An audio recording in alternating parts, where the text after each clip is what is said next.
मित्रांनो, रेडमीने त्यांचा नवीन फोन आज भारतात लॉन्च केलाय. बजेट सेगमेंट मधला फोन आहे आणि रेडमीने त्याला direct king of power and style असं वगैरे म्हणलंय.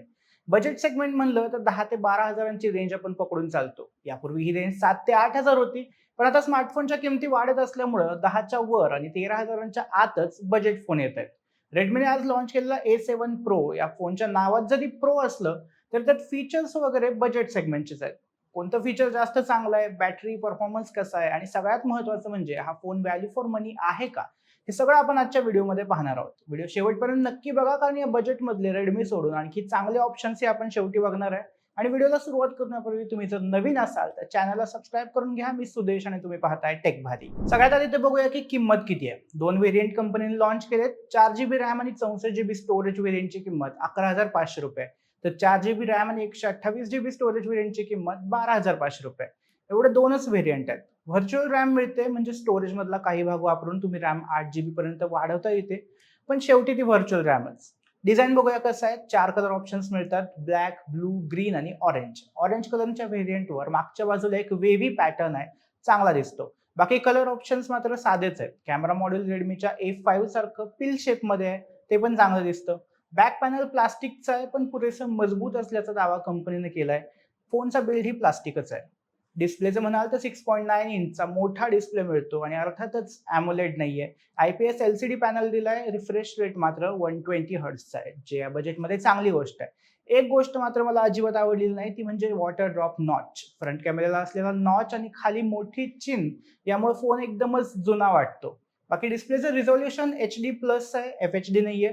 किमतीच्या मानाने डिस्प्ले स्मूथ आहे. परफॉर्मन्सकडे येऊयात. युनिसॉकचा T7250 चिपसेट मिळतो. अगदी डिसेंट असा प्रोसेसर आहे, रोजच्या वापरासाठी चांगला आहे. म्हणजे कॉलिंग, व्हॉट्सॲप, थोडंफार ब्राउझिंग आणि अगदी कॅज्युअल मल्टीटास्किंग हे सगळं तुम्ही यावर करू शकता. स्टोरेज UFS 2.2 येतं. हेवी गेमिंग यावर अजिबातच शक्य नाहीये. सो बेसिक स्मार्टफोन यूज करणाऱ्यांसाठी हा फोन परफेक्ट आहे. सॉफ्टवेअरचं म्हणाल तर Android 16 वर आधारित HyperOS 3 यात दिली आहे. यात बजेटला Android 16 देणं ही खरंच चांगली गोष्ट आहे. शिवाय बेस्ट पार्ट म्हणजे या फोनमध्ये भरभरून AI फीचर्स दिलेत. म्हणजे ज्या AI मुळे स्मार्टफोन महाग होत चालले, तेच AI फीचर्स फुकट वाटत असल्यासारखं दिलेत. कॅमेरामध्ये AI, सर्कल टू सर्च दिलंय, फोटो एडिटिंगसाठी AI वगैरे वगैरे. बाकी रेडमीच्या UI मध्ये प्रचंड ब्लोटवेअर्स असतात आणि ऍड देखील असू शकतात, हे लक्षात घ्या. सॉफ्टवेअर अपडेट्स किती वर्षाचे असतील ते अजून स्पष्ट नाहीये. व्हिडिओ अपलोड करेपर्यंत समजलं तर डिस्क्रिप्शन मध्ये देईन. बाकी 2 वर्षांचे तरी अपडेट्स असावेत असं मला वाटतं. आता येऊयात या फोनच्या USP कडे. बॅटरी. या फोनच्या ग्लोबल व्हेरियंटमध्ये, म्हणजे जो इतर देशांमध्ये लॉन्च झालाय, त्यात 6000 mAh बॅटरी दिली आहे. पण भारतीय मार्केटमध्ये त्यांनी 6300 mAh ची मोठी बॅटरी दिली आहे. या सेगमेंटमधली सगळ्यात मोठी बॅटरी असल्याचा दावा Xiaomiने केलाय. फुल चार्ज केल्यानंतर ही बॅटरी एका दिवसापेक्षा जास्त टिकेल असा दावाही कंपनीने केलाय. आता फोनमध्ये ना गेमिंग करता येते ना मल्टीटास्किंग, म्हणल्यावर टिकणारच ना. पण एक गोष्ट वाईट आहे, ती म्हणजे चार्जिंग स्पीड. मोठी बॅटरी दिल्यानंतर त्यात 15 वॉट चार्जिंग स्पीड देण्यात काहीच अर्थ नाहीये. म्हणजे बॅटरी मोठी आहे, पण चार्ज व्हायला 2-2.5 तास लागत असतील तर त्याचा काय फायदा? कॅमेराचं बघूया. 32 मेगापिक्सेलचा मेन सेन्सर आणि एक सेकंडरी सेन्सर असलेला ड्युअल AI कॅमेरा सेटअप मिळतो. सेल्फीसाठी 8 मेगापिक्सेलचा कॅमेरा दिलाय. Xiaomiने त्यांच्या कॅमेऱ्यातल्या AI फीचर्सना किंग्स AI नाईट्स असं नाव दिलंय. 32 मेगापिक्सेलचा मेन कॅमेरा तेवढा डिसेंट आहे. बाकी त्याच्यासोबत 2 मेगापिक्सेलचा डेप्थ सेन्सर असू शकतो तो, आणि सेल्फी कॅमेरा अगदीच सो आहे. सो साधे फोटो काढण्यासाठी हा फोन ठीक आहे, पण फोटोग्राफी करण्यासाठी अजिबात नाही. बाकी कनेक्टिव्हिटी ऑप्शन्स म्हणाल तर wifi, Bluetooth, GPS, USB Type-C आणि 5G कनेक्टिव्हिटी आहे.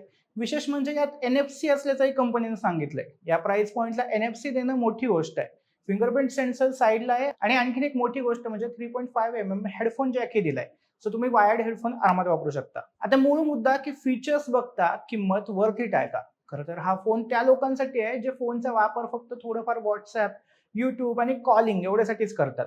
मोठी बॅटरी, 5G कनेक्टिव्हिटी आणि मोठी स्क्रीन एवढ्याच गोष्टी तुम्हाला हव्या असतील तर तुम्ही हा फोन घेऊ शकता. आणि याचे फीचर्स आणि किंमत अजिबात वर्थ इट वाटत नाही. सगळ्यात मेन तर फक्त 4 GB रॅम मिळते. मोठ्या व्हेरियंटमध्ये 6 GB देता आली असती आणि त्या व्हेरियंटची किंमत 12,500 रुपये. तुम्हाला जर 12 ते 13,000 रुपये खर्च करायचेच आहेत तर आणखी काही चांगले ऑप्शन्स तुम्हाला सांगतो.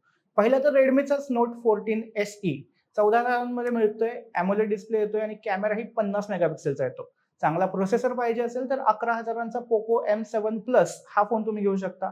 मोठी बॅटरी आणि फास्ट चार्जिंग असा कॉम्बो हवा असेल तर मोटोचा G57 पॉवर तुम्ही घेऊ शकता.